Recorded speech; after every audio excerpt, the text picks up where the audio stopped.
नमस्कार, सगरमाथा प्राइम समाचारमा स्वागत छ। म अनिल सुनाम।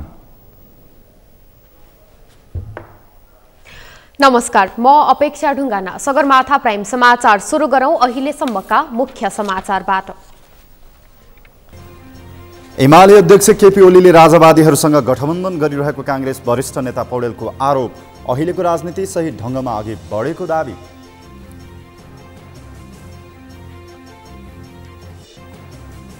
निर्वाचन आयोगले दियो उम्मेद्वारहरूलाई निर्वाचन चिन्ह। उम्मेद्वारहरू प्रचार प्रसारमा व्यस्त। आचार संहिताको पालना गर्न आयोगको आग्रह।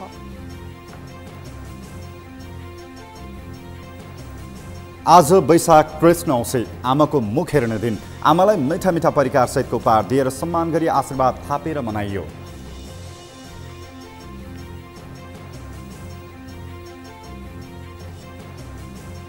अफगानिस्तानमा बम विस्फोटका घटना बढ्दै। राजधानी काबुलमा भएको बम विस्फोटमा परि 10 जनाको मृत्यु।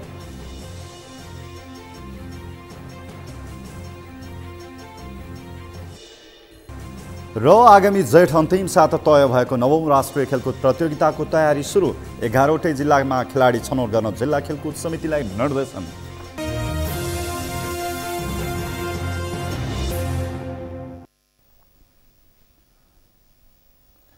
अब सगरमाथा प्राइम समाचार विस्तारमा। नेपाली कांग्रेसका वरिष्ठ नेता रामचन्द्र पौडेलले नेकपा एमालेका अध्यक्ष केपी शर्मा ओलीले राजावादीहरूसँग गठबन्धन गरिरहेको आरोप लगाउनु भएको छ। वरिष्ठ नेता पौडेलले ओलीले पुरातनपन्थी र भ्रष्टाचारीहरूसँग गठबन्धन गरिरहेको आरोप लगाउनु भएको हो। उहाँले विकासको नाममा नेकपा एमालेका कार्यकर्ताहरूले केन्द्रबाट बजेट लगेर आफै उपभोक्ता आफै ठेकदार बन्ने गरेको र बजेट सबै खल्तीमा हालेको आरोप लगाउनुभयो। उहाँले नेकपा एमालेले विकासका योजनाहरू अल्पत्र बनाएको बताउनुभयो। गाउँबाट केन्द्रबाट बजेट लाने, आफै उपभोक्ता बन्ने, आफै ठेकदार बन्ने, बजेट सबै खल्तीमा हाल्ने, विकासको योजना अलपत्र पार्ने काम गरेका छन्। यसबाट अब नेपाललाई हामी मुक्त गर्छौँ भनेर जनतालाई भन्नुहोस्। तपाईँहरूले जनताको अधिकारमाथि हमला भएको छ। बारम्बार संसद बनाएर जनताले भोट दिएर पठाउने, त्यसै संसदलाई भङ्ग गरेर देशमा राजनीतिक अस्थिरता पैदा गर्ने, देशमा लोकतन्त्रमाथि एउटा चाहिँ कुठाराघात गर्ने र राजा महेन्द्रले 17 सालमा गरे जस्तै संसदमाथि बारम्बार हमला गर्ने ओली प्रवृत्तिसँग आज नेपाली कांग्रेसले सामना गर्न गठबन्धन गरेको छ। वरिष्ठ नेता पौडेलले गठबन्धनले गरेको अहिलेको राजनीति र विकास रणनीति सही ढङ्गमा अघि बढिरहेको पनि बताउनुभयो।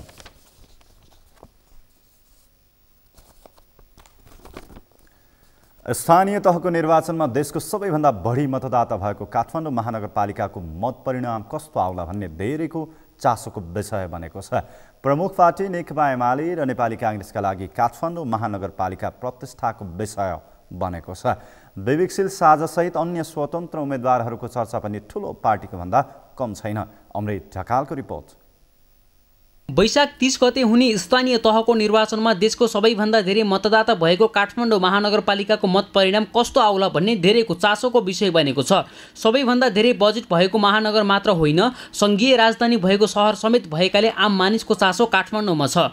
त्यसो त राजनीतिक दलहरूले समेत काठमाडौँ महानगरपालिकालाई प्रतिष्ठाको विषय बनाउने गरेका छन्। सत्ता गठबन्धनका दलहरूले गठबन्धनबाटै उम्मेदवारी दिएका छन् भने लोकप्रिय मानिएका नेताहरूलाई उम्मेदवार बनाएर प्रतिपक्षी दलले समेत काठमाडौँ जसरी पनि आफूले जित्ने रणनीति बनाएको छ।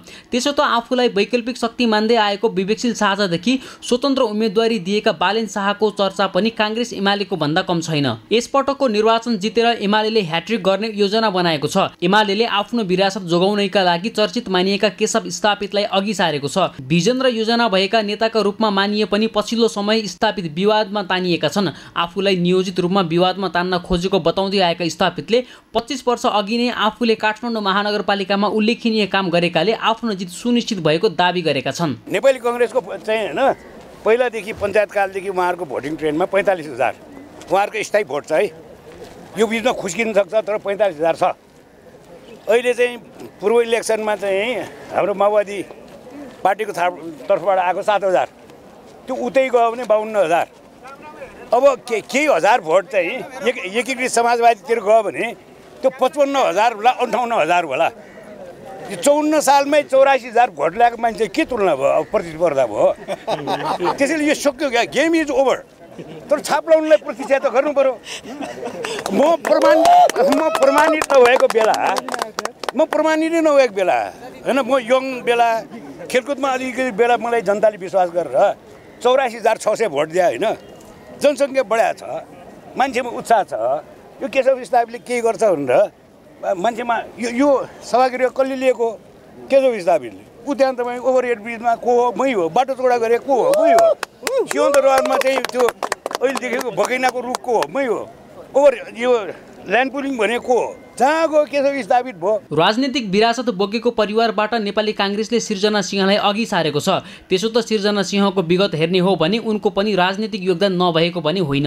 एक त बलियो पार्टी र अर्कोतर्फ 5 दलीय गठबन्धनका तर्फबाट उम्मेदवारी दिएकी सिर्जना सिंहले पनि आफ्नो जित सुनिश्चित भएको दाबी गरेकी छन्। मेयर भनेको चिज काठमाडौँको एकदमै ठुलो पद हो। मेयर हुँदै गर्दाखेरि मैले भन्नै पर्छ, म आफू मेयर भइसकेपछि सबैभन्दा म सुशासनप्रति तर्फ मेरो ध्यान केन्द्रित हुँदैछ। जब घर नै सफा छैन भने, घर नै प्रदूषित छ, घरभित्रै फोहोर छ भने कसरी मैले सुशासन दिन सक्छु? त्यसकारण म मेयर भएपछि सबैभन्दा पहिला मैले महानगरभित्र भ्रष्टाचार मुक्त सेवा र सुविधा तुरन्त हुने गरेर चुस्त र दुस्त पार्नेछु भनेर म सम्पूर्णलाई म विश्वस्त दिलाउन चाहन्छु। 2074 सालको निर्वाचनमा विद्या सुन्दर साक्यले 64,913 मत ल्याएर मेयर जित्दा निकटतम प्रतिद्वन्दी काङ्ग्रेसका राजुराज जोशीले 45,269 मत पाएका थिए। त्यस्तै माओवादी केन्द्रको उम्मेदवारले 7,906, नयाँ शक्तिका उम्मेदवारले 6,050, जनमोर्चाले 101 र फोरम लोकतान्त्रिकले 118 मत ल्याएका थिए। अहिले सत्ता गठबन्धनमा रहेका यी सबै दलको मत जोड्दा 59,474 मात्रै हुन्छ। अर्थात् 2074 कै मत अनुपात कायम रहे सत्ता गठबन्धनको भन्दा एमालेको उम्मेदवारको मत 5,439 ले बढी हुन्छ। एमालेबाट विभाजन भएर गठन भएको एकीकृत समाजवादीले कति मत ल्याउँछ र नयाँ थपिएका मतदाताले कसलाई मत दिन्छ त्यसले निर्वाचनको मत परिणामलाई असर गर्ने देखिन्छ। त्यस्तै अघिल्लो चुनावमा वैकल्पिक राजनीतिक शक्तिका उम्मेदवार बनेर रन्जु दर्शना र किशोर थापाले क्रमशः 23,439 र 18,496 मत ल्याएका थिए। सगरमाथा टेलिभिजनका लागि क्यामेरामा सम्पूर्ण लम्सालका साथमा अमृत ढकाल, काठमाडौँ।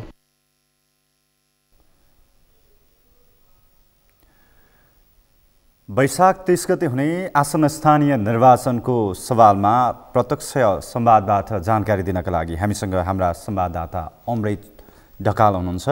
हिजो मात्रै जाँचबुझ आयोगले जाँचबुझ गरेर उम्मेदवारहरूको नाम टुङ्ग्याउने प्रक्रिया अगाडि सार्यो र नामावली प्रकाशन गर्यो र आज उम्मेदवारहरूलाई चुनाव चिन्ह प्रदान गर्यो। यिनी पेरिफेरीमा रहेर काठमाडौँ महानगरको अवस्था के छ र समग्र देशको परिस्थिति के छ भन्ने विषयमा जानकारी गराउनका लागि अमृत ढकालजी हुनुहुन्छ। अमृतजी। हजुर अनिलजी, स्वागत छ यहाँलाई। धन्यवाद। के छ काठमाडौँ महानगरको अवस्था के छ? काठमाडौँ महानगरमा कति उम्मेदवारहरूको बागी उम्मेदवारहरूले नाम फिर्ता गर्नुभयो? स्वतन्त्र उम्मेदवारहरूले कसले चुनाव चिन्ह प्राप्त गर्नुभयो? यो सवालमा जानकारी गराइदिनुहोस् न प्लिज। अनिलजी, तपाईँलाई म जानकारी गराउँ। आगामी वैशाख 30 गते हुने स्थानीय तहको निर्वाचनको लागि आइतबार र सोमबार निर्वाचन आयोगले मनोनयन दर्ताको समय छुटाएको थियो र त्यो समयमा देशमा विभिन्न राजनीतिक दल र स्वतन्त्र उम्मेदवारहरूले उम्मेदवार दर्ता गराएका थिए। यस्तै मङ्गलबार उम्मेदवारी दर्ता गराएका विरुद्ध चाहिँ उजुरी दिन सक्ने भनेर निर्वाचन आयोगले कार्यक्रम सार्वजनिक गरेको थियो। यस्तै बुधबार र बिहिबार चाहिँ उजुरी दिएका विरुद्ध निर्वाचन आयोगले छानबिन गर्ने कार्यतालिका सार्वजनिक गरेको थियो र शुक्रबार मात्रै निर्वाचन आयोगले अन्तिम नामावली प्रकाशन गरेको थियो र शुक्रबार 5 बजेसम्म उम्मेदवारी फिर्ता लिन सक्नेहरूलाई पनि निर्वाचन आयोगले समय दिएको थियो र हिजो निर्वाचन आयोगले जुन समय दिएको थियो, जुन समय छुट्याएको थियो 5 बजेसम्म र त्यो 5 बजेसम्म करिब 8,000 जनाले आफ्नो उम्मेदवारी फिर्ता गराएको निर्वाचन आयोगले जनाएको छ र निर्वाचन आयोगले हिजोसम्म अन्तिम नामावली प्रकाशन गरे अनुसार चाहिँ 1,53,000 जतिले 1,53,000 जतिले उम्मेदवारी दिएका थिए र 1,53,000मा 8,000ले उम्मेदवारी फिर्ता लिइसकेपछि अहिले 1,45,000 जनाले आफ्नो चुनावी चिन्ह लिएको अवस्था छ र काठमाडौँ महानगरपालिकाको मात्रै होइन देशभरि नै अहिले राजनीतिक सरगर्मी बढेको छ। अनि काठमाडौँ महानगरमा बागी उम्मेदवार यसै गरी र्यापर बालेन शाह हुनुहुन्छ, त्यो सवालमा उहाँले लौरो चिन्ह प्राप्त गर्नुभएको छ र त्यो सँगसँगै सुनिता डङ्गोल एमालेको तर्फबाट टिकट लिएर बालेनका विषयमा बोलिरहेको प्रतिक्रियाको सवालमा हामीले कुनै कुराहरू अपडेटहरू लिन सक्यौँ सुनिता डङ्गोलबाट? तपाईँलाई मैले जानकारी गराउँ, पहिला सुनिता डङ्गोलले स्वतन्त्र रूपले उम्मेदवारी दिने घोषणा गर्नुभएको थियो, त्यो पनि मेयरमा। तर पछाडि उहाँले नेकपा एमालेका तर्फबाट उपमेयरमा उम्मेदवारी दिनुभयो र उहाँले केशव स्थापित मेयर र उहाँले उपमेयरमा उम्मेदवारी दिइसकेपछि उहाँलाई पनि सकारात्मक रूपमै मानिसहरूले हेरिरहेका थिए भने यता बालेन शाहलाई पनि मानिसहरूले सकारात्मक रूपमै हेरिरहेका छन्। र एउटा उहाँलाई सुनिता डङ्गोललाई जसरी आम जनताले, आम युवाले एउटा यो युवा हो भनेर जसरी प्रतिक्रिया दिइरहेका थिए, तर जब उहाँले हिजो एउटा कार्यक्रममा, एउटा अन्तर्वार्तामा बालेन शाहलाई अलिकति होच्चाएर बोलिसके पछाडि अहिले उहाँप्रति अलिकति नेगेटिभ कमेन्टहरू आइरहेको अवस्था छ। हामीले त्यो विषयमा ताजा अपडेट लिन सक्यौँ? उहाँसँग त्यो यसबारेमा आज अपडेट लिन सकेको छैन। यसै गरी निर्वाचन आयोगले उम्मेदवारहरूलाई चुनावी चिन्ह प्रदान गरिसके पछाडि देशभरका मतदातामा र पार्टीका कार्यकर्ताहरूमा कस्तो खालको उत्साह भेट्यौँ हामीले, के छ जानकारी? तपाईँलाई मैले जानकारी गराउँ अनिलजी, आज जब निर्वाचन आयोगले हरेक पार्टीलाई, हरेक उम्मेदवारलाई निर्वाचन चिन्ह प्रदान गरिसकेपछि अहिले आजबाट उम्मेदवारहरू आफ्नो चुनावी प्रचारमा होमिएका छन्। देशभर नै चुनावी माहौल तातेको छ र हरेक उम्मेदवारहरूले आफ्नो चुनावी चिन्ह लिएर अहिले जनताको घर घरमा घर दैलो गरेको अवस्था छ। हामीले यसरी लाइभमा जुटिरहँदा विभिन्न जिल्लाका संवाददाताहरूसँग पनि कुराकानी गरिरहँदा यहाँहरूको पनि प्रत्यक्ष सहभागिता रहिरहँदा गठबन्धनको एक खालको माहौल छ र भरतपुरमा चाहिँ एक खालको सरगर्मी बढेको थियो, त्यो विषयमा यहाँलाई कतिको जानकार छ? भरतपुर महानगरपालिका यस्तो महानगरपालिका बनेको छ कि त्यो अहिले मात्र चर्चाको विषय होइन, त्यो अघिल्लो निर्वाचनदेखि नै चर्चाको विषय बनेको छ। त्यो किन पनि चर्चाको विषय बनेको छ भने भरतपुर महानगरपालिका काङ्ग्रेसको पकड भएको ठाउँ हो भने नेकपा माओवादी केन्द्रका अध्यक्ष पुष्पकमल दाहाल प्रचण्डको निर्वाचन क्षेत्र पनि हो र त्यसै कारणले गर्दाखेरि प्रचण्डले आफ्नो निर्वाचन क्षेत्रमा आफ्नो महानगरपालिका छोड्न नचाहने र सोही अनुसार उनले गठबन्धनलाई पनि दबाब दिएको अवस्था थियो। यस्तै भरतपुरका काङ्ग्रेसीहरूले यो हाम्रो पकड क्षेत्र हो, हामीले अरूलाई दिन हुन्न भनेर उनीहरूले पहिलादेखि नै आवाज उठाउँदै आएका थिए र यसपालि भरतपुर महानगरपालिकाका काङ्ग्रेसीहरूले सत्ता गठबन्धन कायम होस् वा नहोस् यसपालि हाम्रो आफ्नै उम्मेदवार हुन्छ भनेर दाबी गर्दै आएका थिए र केन्द्रका नेताहरूलाई पनि उनीहरूले सोही अनुसार दाबी गरेका थिए र सोही अनुसार आफ्नो कुराहरू राख्दै आएका थिए। तर अन्तिममा सत्ता गठबन्धनको भाग बढ्न मिलाउने क्रममा भरतपुर महानगरपालिका माओवादी केन्द्रको नाममा परिसकेपछि त्यहाँका काङ्ग्रेस कार्यकर्ताहरू रुष्ट भएको अवस्था छ र धेरै रुष्ट भएका थिए र त्यही क्रममा जगन्नाथ पौडेलले बागी उम्मेदवार दिएको अवस्था छ र बागी उम्मेदवार उनलाई दिइसकेपछि उनलाई फकाउनको लागि शेरबहादुर देउवादेखि लिएर नेपाली काङ्ग्रेसका टप लेभलका नेताहरूले पनि कोसिस गरे र त्यसै बिचमा गृहमन्त्री बालकृष्ण खाँड र राज्यमन्त्री उमेश श्रेष्ठ पनि चितवन पुगेका थिए। तर जगन्नाथ पौडेललाई उनीहरूले फकाउन नसकिसकेपछि, उनको बागी उम्मेदवार फिर्ता लिन नसकिसकेपछि हिजो नै बालकृष्ण खाँड काठमाडौँ फर्किसकेका थिए र जब जगन्नाथ पौडेलले आफ्नो उम्मेदवारी फिर्ता लिन चाहेनन् र त्यसपछि आज उनलाई भुइँकटरको चुनाव चिन्ह प्रदान गरिएको छ र उनले भुइँकटर चुनाव चिन्ह लिएर अहिले मत मागिरहेको अवस्था छ। हुन्छ अमृतजी, हस् धन्यवाद। उहाँ हुनुहुन्थ्यो हाम्रा संवाददाता स्टुडियोबाट अमृत ढकाल। चुनावी सरगर्मी देशैभर बढेको छ, करिबन 35 जिल्लासम्ममा मतपत्र ढुवानी पनि भइसकेको छ, 72-73 जिल्लाका लागि मतपत्र प्रकाशन पनि भइसकेको छ। यो सवालमा हामी फेरि पनि अन्य जिल्लाका संवाददाताहरूसँग हामी संवादमा जोड्नेछौँ। यति बेला क्रमशः न्युज। सत्तारूढ गठबन्धनको काठमाडौँ महानगरपालिकाको मेयरको उम्मेदवार सृजना सिंहले आफू विजयी भएमा भ्रष्टाचारमुक्त महानगर बनाउने प्रतिबद्धता व्यक्त गर्नुभएको छ। आज नेपाली काङ्ग्रेस निकट बुद्धिजीवी पेसाकर्मी परिचालक समिति काठमाडौँले आयोजना गरेको अन्तर्क्रिया कार्यक्रममा सिंहले आफू मेयरमा विजयी भएमा काठमाडौँ महानगरपालिकालाई भ्रष्टाचारको दुर्गन्धबाट मुक्त गराउने बताउनु भएको हो। उहाँले डिजिटल प्रविधि अपनाएर घरैबाट जनताले सेवा लिने व्यवस्था गर्न पनि आफू लागि पर्ने बताउनुभयो। सिंहले सबै महिलाहरूको भावनालाई कदर गरेर अघि बढ्ने योजना पनि बताउनुभयो।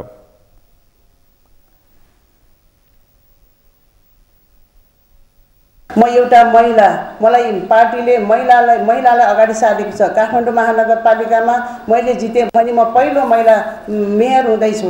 मेरो विशेष ध्यान महिलाप्रति चाहिँ जहिले पनि जानेछ र जान्छ भनेर म भन्न चाहन्छु।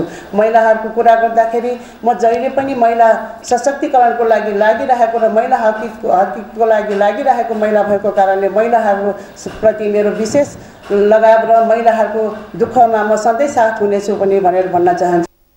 सिंहले आफूलाई काङ्ग्रेसले सर्वसम्मत रूपमा मेयरको उम्मेद्वार बनाएको बताउनुभयो। सुरुमा मेयरका लागि नेपाल महिला सङ्घ काठमाडौँले प्रस्ताव गर्दा आफ्नो श्रीमान प्रकाशमान सिंहलाई थाहा नै नभएको उहाँको दाबी थियो।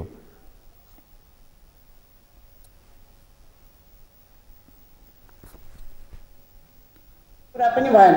उहाँको नियमित बैठकमा चाहिँ अब सधैँ हामी आरक्षणको कोटामा मात्रै बस्ने, हामी सशक्त भइसक्यौँ। हामी उपमेयर र वडा सदस्य मात्रै लिने होइन, यसपालि हामी मेयर र हामी वडाध्यक्ष पनि लिनपर्छ। हामीले 33% पनि चाहिन्छ भनेर उहाँले माइनोट गर्नुभएछ। त्यसपछि होइन, अब यसपालि सृजना भाउजू हाम्रो प्रमुख सल्लाहकार पनि हुनुहुन्छ, हामीलाई महिलाहरूको लागि सधैँ उहाँ लागिराख्नु भएको छ। उहाँलाई मेयरको प्रस्ताव गर्ने भनेर एकाएक निस्केको आवाज रह्यो, मलाई पनि थाहा थिएन। गणेशमान तथा मङ्गलादेवी सिंहको बुहारी र प्रकाशमान सिंहको श्रीमती भएको नाताले मात्रै आफू मेयरको उम्मेदवारी नभएको सिंहले बताउनुभयो। नेपालको प्रजातान्त्रिक आन्दोलनमा योगदान दिनुभएका गणेशमान, मङ्गलादेवी र प्रकाशमान सिंहको परिवारको सदस्य भएर राजनीतिक आन्दोलनमा शारिक हुन पाउन आफ्नो लागि गौरवको विषय भएको पनि उहाँले बताउनुभयो।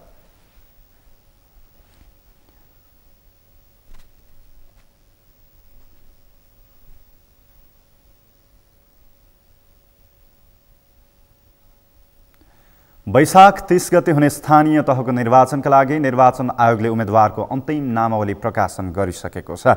आयोगले दलहरूलाई निर्वाचन चिन्ह समेत प्रदान गरेको छ। उम्मेद्वारहरू आफ्नो घोषणापत्र लिएर घर दैलो कार्यक्रममा सहभागी भएका छन्। यसै सन्दर्भमा आज हामीले सगरमाथा जनबोलीमा सर्वसाधारणलाई सोधेका थियौँ, यस पटकको निर्वाचनको उम्मेद्वार तपाईँलाई कस्तो लाग्यो? हेरौँ सर्वसाधारणको प्रतिक्रिया उनीहरूकै शैलीमा।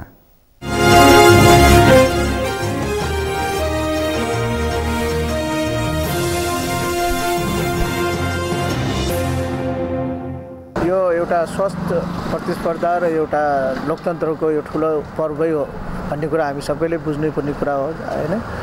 र मैले पनि त्यही बुझेको छु। र त्यो उत्सवमा अहिले हामीले सरस्वती देख्दाखेरि उत्साहजनक छ। कतिपय स्वतन्त्र रूपमा पनि आफ्नो उम्मेदवारी दिएर आफ्नो क्षमता र आफ्नो कार्यकौशल प्रस्तुत गर्ने प्रयासमा छन् जनतामाझ। अहिलेको उम्मेदवारहरू चाहिँ पहिलाको तुलनामा नयाँ पुस्ताहरू पनि समावेश भएको हुनाले अवश्य पनि यो देशको लागि काँचो फेर्ने राम्रो समय जस्तो लाग्छ। र आगामी दिनमा पुराना पुस्ताहरूलाई परित्याग गर्दै बिस्तारै अहिलेका जेनेरेसन अहिलेको पुस्तालाई हस्तान्तरण गर्दै गएको खण्डमा चाहिँ अरू बेटर हुन्छ, अरू राम्रो हुने जस्तो लाग्छ। उम्मेदवारलाई त अहिले अब सुरुमा नै त भन्न पाउँदैन होइन, त्यो त सबैजनाले अब यो दिएछ उम्मेदवारी। र अहिले त अब जबसम्म जितेर आएर काम गर्दैन तबसम्म त अहिले त कसैलाई थाहा हुँदैन बाहिरबाट उम्मेदवार कस्तो छ भनेर होइन। जितेर आएर राम्रो काम गरे त्यो 5 साल पछि थाहा हुन्छ यो उम्मेदवार कस्तो छ भनेर। मूलवाद पार्टीभन्दा नयाँ पार्टी जसको नयाँ विचार स्वतन्त्र उम्मेदवारहरू जित्नुपर्छ। मेरो अपेक्षा के भने मूलभूत पार्टी काङ्ग्रेस, एमाले, माओवादी बाहेक नयाँ पार्टीहरूमा चाहिँ आएर हाम्रो इच्छा के छ त्यही अनुसार जित्नुपर्छ। अब यहाँ राम्रा र नराम्रा सबै उम्मेदवारहरूले होइन टिकट पाएका छन्। यसमा जनताहरूले अलिकति विवेक पुऱ्याएर पहिलाको जस्तो गल्ती नगरिकन होइन, अब हाम्रा भन्दा पनि राम्रालाई चुन्यो भने देशको विकास हुनेछ। सबैलाई चाहिँ सायद योपालि अलिकति जवाब दिनेछन् जनताले जस्तो छ, राम्रालाई चुन्नेछन्। हाम्रा भन्दा पनि अब अलिकति जसको एजेन्डा राम्रो छ, अब पार्टी भन्दा पनि व्यक्ति हेरेर होइन, जसको अलिकति जसले अलिक गर्छु भन्न खोजेर नयाँ व्यक्तिलाई नयाँ युवालाई होइन, उहाँहरूलाई हामीले चाहिँ अलिकति हेर्न चाहन्छौँ।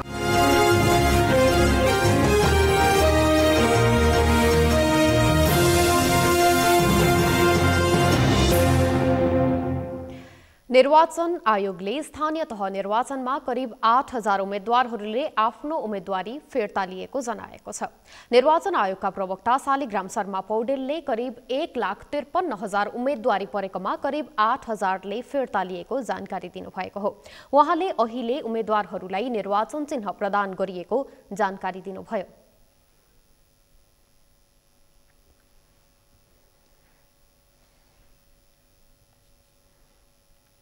फिर्ता लिएको सङ्ख्या करिब 8,000 छ, 8,000 प्लस छ। अब 1,53,000 उम्मेदवारी करिब 1,53,000 परेको थियो भने त्यसमा 8,000 जति उम्मेदवारहरूले फिर्ता लिएका छन्। अब यसबाट 1,45,000 उम्मेदवार कायम हुने देखिन्छ। अब चुनाव चिन्ह आज वितरण हुन्छ। आज बेलुका 5 बजेसम्म चुनाव चिन्ह वितरण हुन्छ। सम्बन्धित दलहरूलाई दलकै चुनाव चिन्ह दिइन्छ भने स्वतन्त्रलाई स्वतन्त्रको निर्वाचन चिन्हको समूह छ, त्यसबाट स्वतन्त्रहरूलाई निर्वाचन चिन्ह दिइन्छ। शुक्रबार स्थानीय तह निर्वाचनका उम्मेद्वारहरूको अन्तिम नामावली प्रकाशित गरिएको थियो। स्थानीय तह निर्वाचनको आगामी वैशाख 30 गते सम्पन्न हुँदैछ।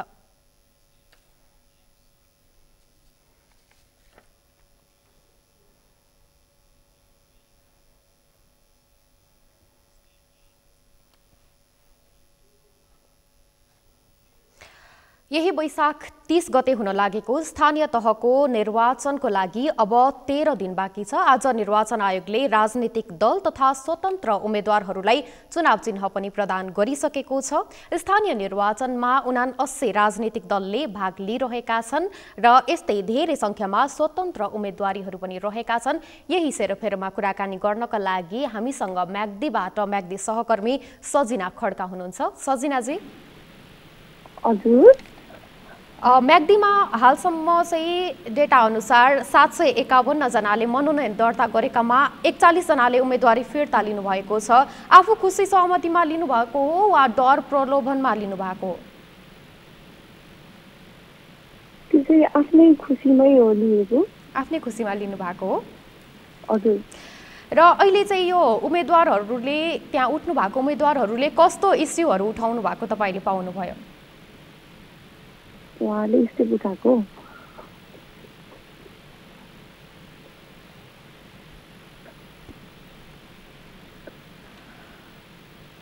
सजिनाजी, उहाँ हुनुहुन्थ्यो हाम्रो म्याग्दी सहकर्मी सजिना खड्काजी। हामी उहाँसँग फेरि सम्पर्क गर्ने प्रयास गर्नेछौँ। यसै गरी यसै सेरोफेरोमा कुराकानी गर्नको लागि हामीसँग हुनुहुन्छ नवलपरासीबाट राज चौधरीसँग हामी कुराकानी गर्ने प्रयास गरिरहेका छौँ। आज नेकपा एमाले सबैभन्दा बढी 33,503 जना उम्मेदवार उठाएको छ र कांग्रेसले 31,425 तथा माओवादीले 22,261 जना उठाएको छ र आज 1,53,220 जनाले चुनाव चिन्ह पनि पाइसकेको हामीले जानकारी लिएका छौँ। र वैशाख 30 गते हुने स्थानीय तहको निर्वाचनका लागि निर्वाचन आयोगले उम्मेदवारहरूको अन्तिम नामावली प्रकाशन आज गरिसकेको छ।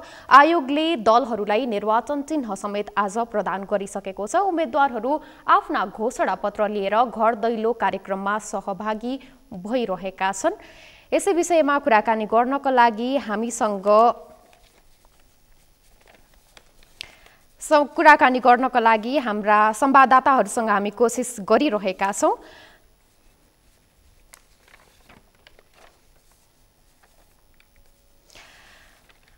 र निर्वाचन आयोगले निर्वाचनलाई स्वच्छ, स्वतन्त्र, निष्पक्ष, मितव्ययी र भयरहित बनाउन विभिन्न प्रयास गरिरहेको पनि हामीले जानकारी लिएका छौँ र विभिन्न राजनीतिक दलका चुनावी एजेन्डाहरूमा स्वास्थ्य, शिक्षा, सेवा प्रवाह, स्थानीय पूर्वाधार र रोजगारीका विषयहरूलाई प्रमुख महत्त्वका साथ हेरिएको छ।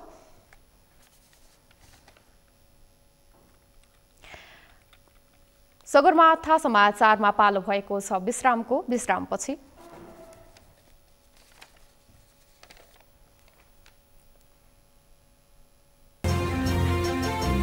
आज वैशाख कृष्ण औँसी आमाको मुख हेर्ने दिन। आमालाई मिठा मिठा परिकार सहितका उपहार दिएर सम्मान गरी आशीर्वाद थापेर मनाइयो।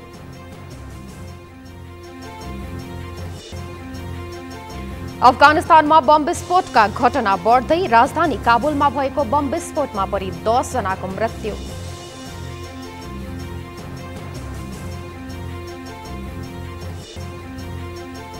र आगामी जेठ अन्तिम साता तय भएको 9औं राष्ट्रिय खेलकुद प्रतियोगिताको तयारी सुरु। 11वटै जिल्लामा खेलाडी छनौट गर्न जिल्ला खेलकुद समितिलाई निर्देशन।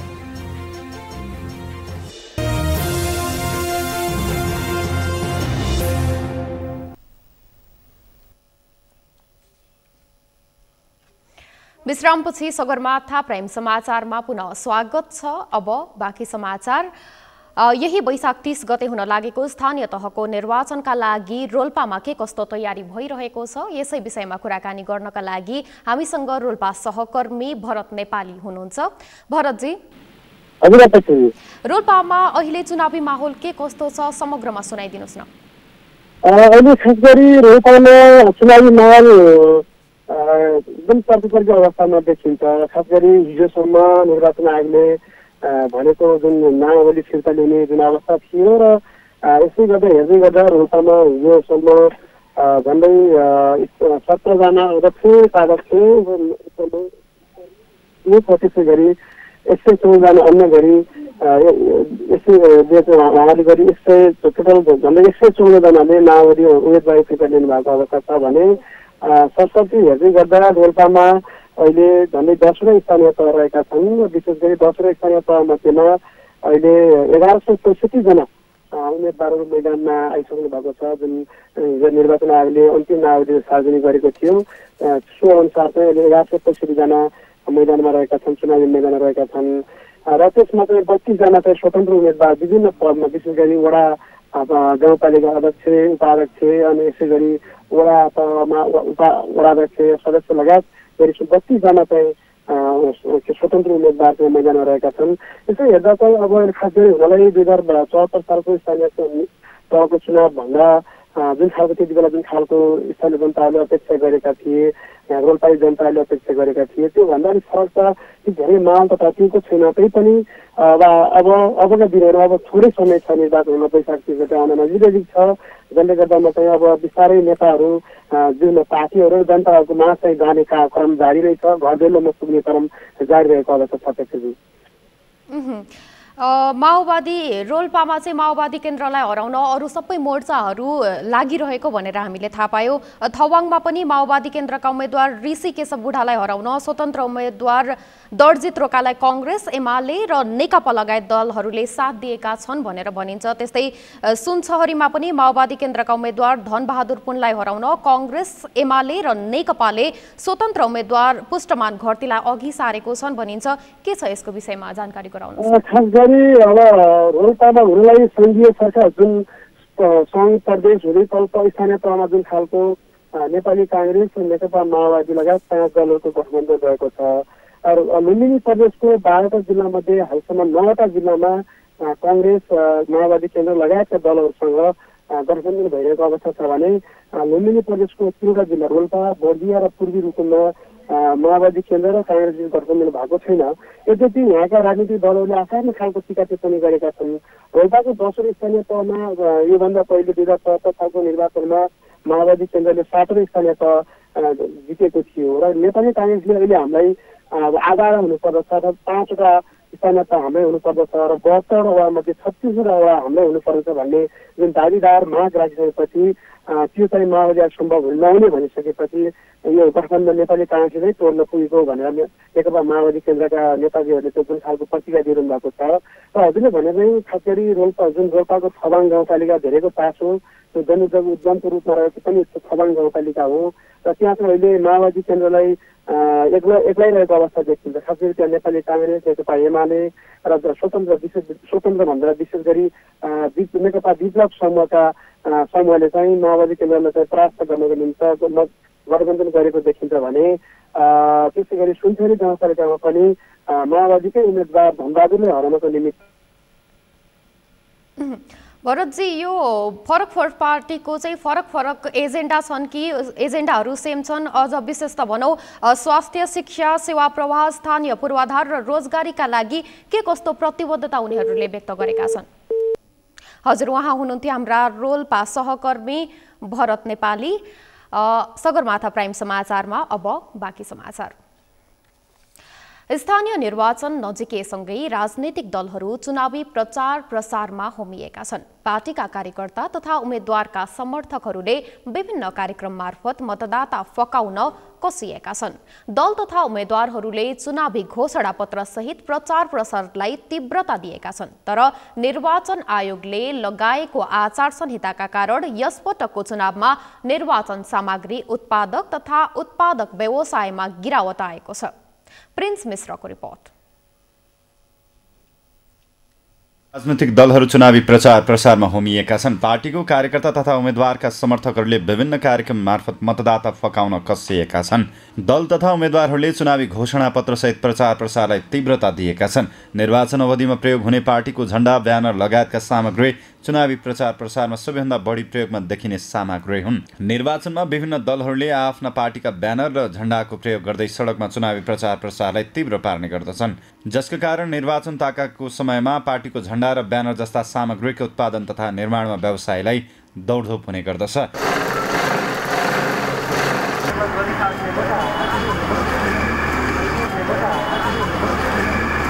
तर यस पटकको निर्वाचनमा भने विगतको जस्तो माहौल छैन।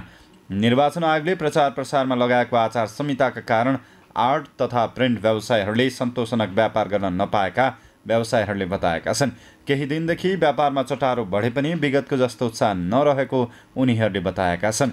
विगतमा आर्टिस्टहरूका लागि चुनावी सामग्री उत्पादनमा निकै चाप हुने गरे पनि यसपटक निर्वाचन आयोगले कडाई गरेसँगै व्यवसाय खुम्सिँदै गएको व्यवसायीहरूको भनाइ छ, जसका कारण थुप्रै कलाकर्मीहरूलाई समेत मर्का परेको उनीहरूको गुनासो छ। धेरै मर्का परिरहेको छ, किनभने 2 वर्ष अगाडि कोभिडले हामीलाई थिलो बनाएको थियो होइन।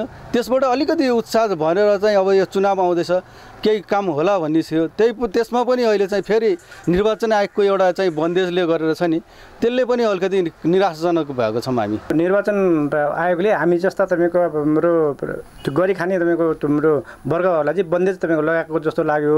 उनीहरूको आफ्नो तपाईँको उसमा चाहिँ टोपी सिउन पाउने, हामीले चाहिँ तपाईँको प्रचार प्रसारको लागि टोपी तपाईँको दिनु भने त्यो चाहिँ एकदमै त्यसले चाहिँ बन्देज गरे जस्तो लाग्यो। विगतको तुलनामा अहिलेको निर्वाचनमा पार्टीको झण्डा र ब्यानर बनाउने संख्यामा गिरावट आएको छ। आयोगले राखेको नियमका कारण यसपटक यस्ता सामग्रीको मागमा कमी आएको हो।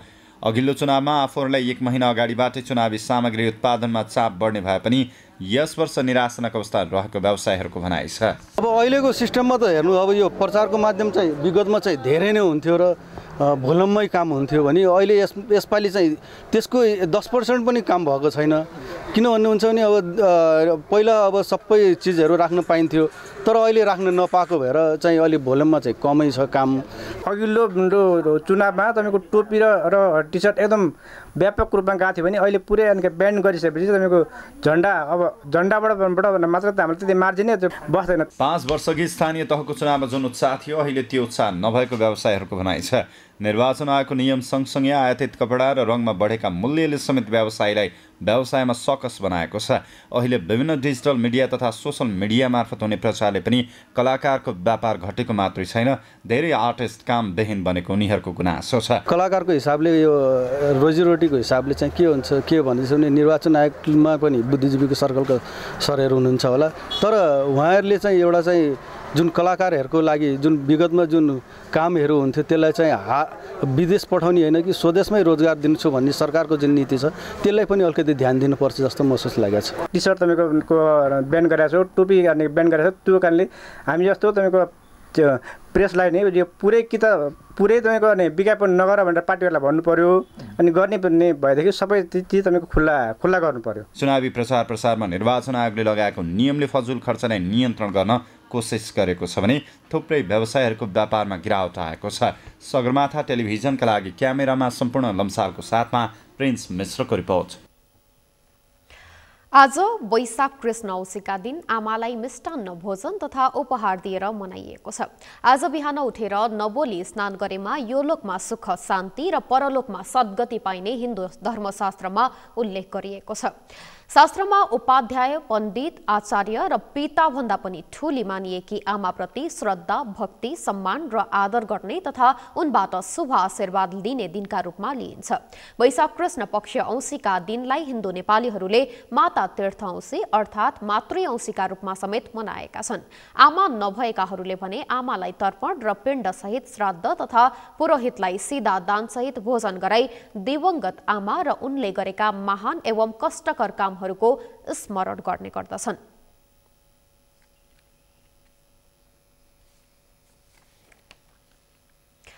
माता तीर्थ औँसीको अवसरमा तमबौद्ध सेवा समिति काठमाडौँले धार्मिक अनुष्ठान सम्पन्न गरेको छ।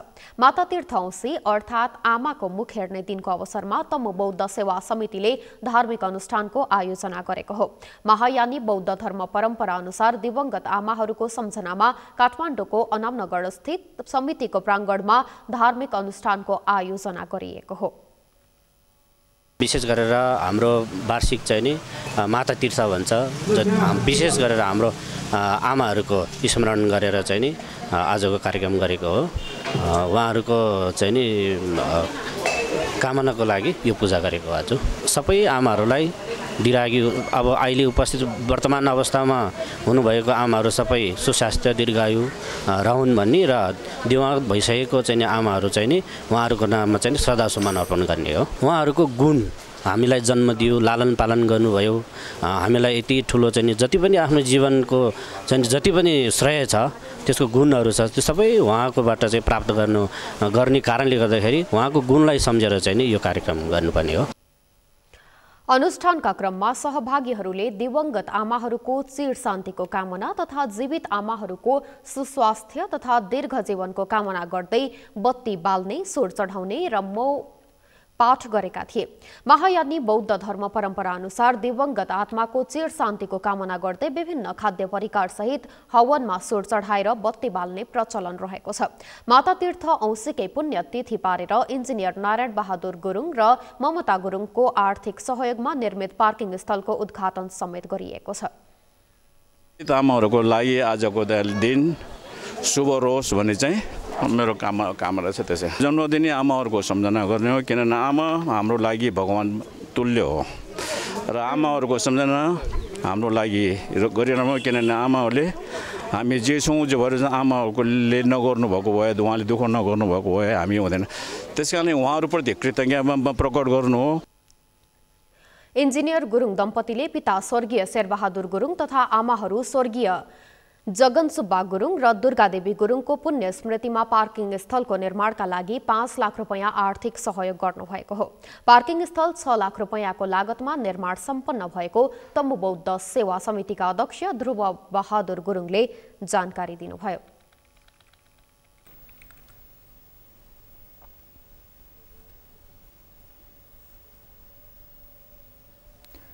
नेपाल लाइफ इन्स्योरेन्स कम्पनी लिमिटेडले काठमाडौँमा अन्तर्राष्ट्रिय ख्यातिप्राप्त बीमा प्रशिक्षक मार्फत प्रशिक्षण कार्यक्रम सम्पन्न गरेको छ।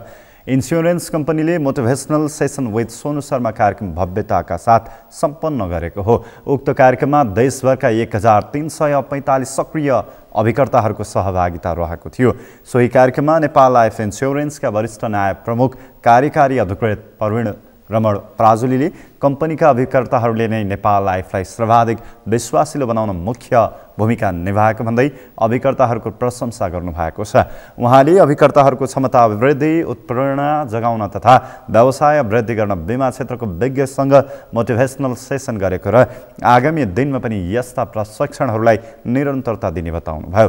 इन्स्योरेन्स कम्पनीको चुक्ता पुँजी जीवन बीमा क्षेत्रकै सर्वाधिक 8 अर्ब 21 करोड रुपियाँ रहेको छ भने 138 अर्ब 82 करोड रुपियाँ लगानी रहेको छ। त्यस्तै कम्पनीको जीवन बीमा कोष 124 अर्ब 84 करोड रुपियाँ र शेयरधनी कोष 9 अर्ब 67 करोड भन्दा बढी रहेको छ।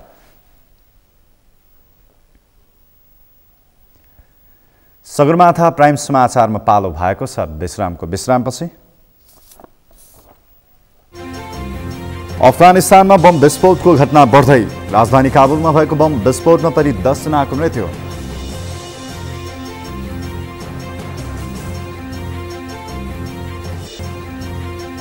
र आगामी जेठ अन्तिम साता तय भएको 9औं राष्ट्रिय खेलकुद प्रतियोगिताको तयारी सुरु।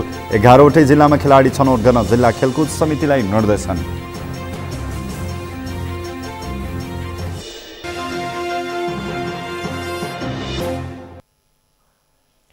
सरकारले विज्ञापन बोर्डमा सूचीकृत नभएका सञ्चार माध्यमहरूलाई विज्ञापनको कारोबार गर्न नदिने भएको छ। विज्ञापन बोर्डका अध्यक्ष लक्ष्मण हुमागाईले आगामी साउन 1 गतेदेखि लागू हुने गरी सो व्यवस्था गर्न लागिएको बताएका छन्। एक रिपोर्ट। विज्ञापन बोर्डका अध्यक्ष लक्ष्मण हुमागाईले आगामी साउन 1 गतेदेखि लागू हुने गरी सो व्यवस्था गर्न लागिएको बताए। त्यसका लागि बोर्डले तत्काल सबै सञ्चार माध्यमहरूको सूचीकरण गर्ने कामलाई अघि बढाउने योजना बनाएको छ। बोर्डमा सूचीकृत भएका विज्ञापन एजेन्सीहरूले मात्रै विज्ञापनको कारोबार गर्न पाउने व्यवस्था पनि गर्न लागिएको अध्यक्ष हुमागाईले बताए। विज्ञापन बोर्डले निकट भविष्यमै सञ्चार माध्यमहरूको सूचीकरण गर्ने, सञ्चार माध्यमहरूलाई वर्गीकरण गर्ने र सञ्चार माध्यमहरू विज्ञापन बोर्डमा सूचीकरण नभइकन विज्ञापनको कारोबार गर्न नपाउने एउटा व्यवस्था गर्दैछौँ भने अर्को र महत्त्वपूर्ण व्यवस्था विज्ञापन एजेन्सीहरू पनि सञ्चारमा विज्ञापन बोर्डमा चाहिँ सूचीकरण हुनुपर्ने र सूचीकरण भएपछि मात्रै विज्ञापन कारोबार गर्न पाउने गरी हामी व्यवस्थापन गर्दैछौँ र सम्भवतः यी सबै व्यवस्थाहरू आगामी साउन 1 गतेदेखि लागू हुनेछ। बोर्डले विज्ञापन बजारलाई पारदर्शी बनाउन, विज्ञापन व्यवसायमा संलग्नहरूलाई दक्ष बनाउन सो तालिम सञ्चालन गर्नुपरेको पनि स्पष्ट पारेको छ। बोर्डले आगामी वर्ष विज्ञापन बजारको अनुसन्धान गरी उनीहरूको साइज यकिन गर्ने, आम सञ्चार माध्यमहरूको लोकप्रियताको समेत यकिन हुने गरी रिसर्चको काम सम्पन्न गरी त्यसलाई सार्वजनिक गर्ने योजना पनि तय गरेको छ। विज्ञापन नियमन गर्ने ऐन, विज्ञापनको आचार संहिता, विज्ञापनमा creativity, branding, research, media planning and releasing लगायतका विभिन्न विषयहरू चाहिँ प्रशिक्षण दिइरहेका छौँ र यो प्रशिक्षणबाट विज्ञापन व्यवसायमा काम गर्ने व्यक्तिहरूको क्षमता विकास हुने, उनीहरूले आफ्नो कामलाई चाहिँ अझ बढी प्रभावकारी रूपमा सञ्चालन गर्न सक्ने, विज्ञापन बजार चाहिँ पारदर्शी र व्यवसायिक हुन सक्ने अपेक्षा हामीले राखेका छौँ। विज्ञापनको बजारको साइजको हामीले आकलन गर्नुपर्ने अथवा अनुसन्धान गर्नुपर्ने एउटा पक्ष र दोस्रो पक्ष चाहिँ सञ्चार माध्यमहरूको सर्कुलेसन र टिआरपी हामीले यकिन गर्नुपर्ने दोस्रो पक्ष र तेस्रो पक्ष चाहिँ विज्ञापन बजारलाई पारदर्शी बनाउनु पर्ने र पारदर्शी चाहिँ विज्ञापनको दरमा र विज्ञापनको पत्र पत्रिका र टेलिभिजनहरूको सर्कुलेसन र टिआरपीमा पारदर्शिता ल्याउनु पर्ने मुख्य चुनौतीका रूपमा हामीले देखेका छौँ। विज्ञापन बोर्डले हाल तर्जुमा गरिएको विज्ञापन ऐनलाई प्रभावकारी ढङ्गले कार्यान्वयन गर्न पनि विज्ञापन व्यवसायमा संलग्नहरूलाई त्यस सम्बन्धी तालिम दिने कामलाई निरन्तरता दिन लागिएको जनाएको छ। अब पालो खेल समाचारको।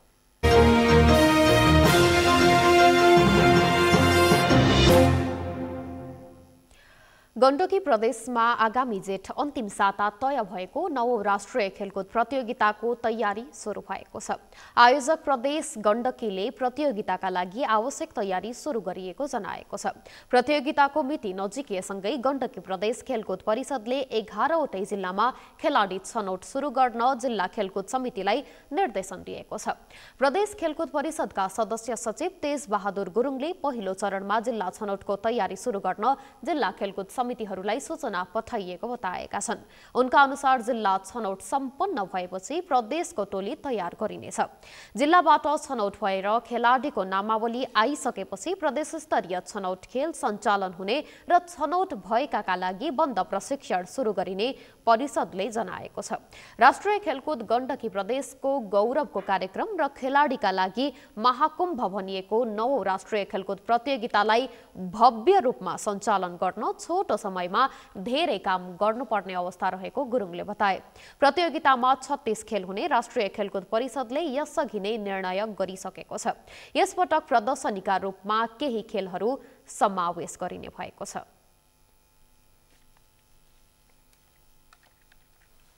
समाचारको अन्त्यमा मुख्य समाचार फेरि एकपटक।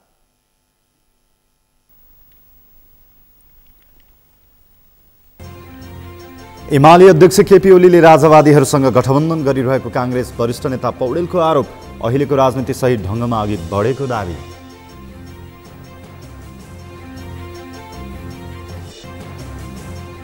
निर्वाचन आयोगले दियो उम्मेद्वारहरूलाई निर्वाचन चिन्ह, उम्मेद्वारहरू प्रचार प्रसारमा व्यस्त, आचार संहिताको पालना गर्न आयोगको आग्रह।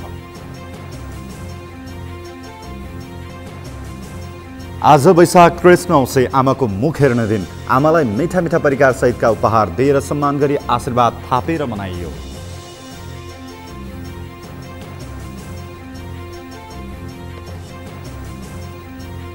अफगानिस्तानमा बम विस्फोटका घटना बढ्दै, राजधानी काबुलमा भएको बम विस्फोटमा परि 10 जनाको मृत्यु।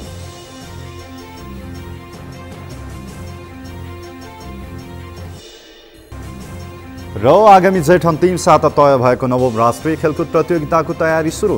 11वटै जिल्लामा खेलाडी छनौट गर्न जिल्ला खेलकुद समितिलाई निर्देशन।